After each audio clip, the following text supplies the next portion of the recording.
Hey there, Park Avenue Church. Welcome to our small group video for this week, February the 6th. Today in church, we kind of looked at a germination passage, we called it, where even though there's not really a big event, there was a lot going on under the surface that is very, very important for the saga of David and Saul and Jonathan as well.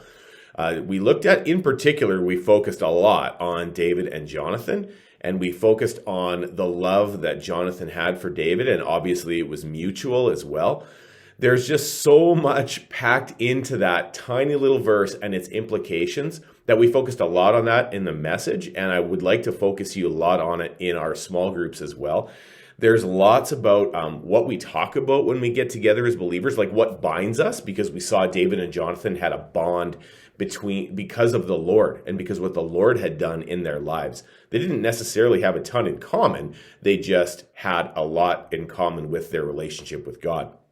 They also had this amazing sacrificial love for one another. And that is like a direct line to the New Testament and what Jesus says the church is to be.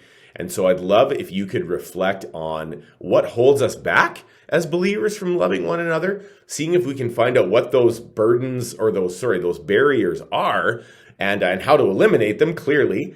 And then also, if you could talk about how that connects to our evangelistic approach as a church and as an individual.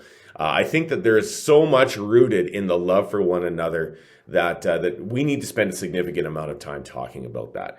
And then also, I'd like to talk about a little bit our boldness and our confidence in our faith. David was such a confident guy.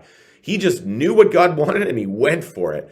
And I'd love us to analyze how we feel in our faith and why, if we don't feel confident, why we don't. If we do, to talk about, like, what are we going to do with that confidence? Like, let's go get it. Let's go start doing what God wants us to do.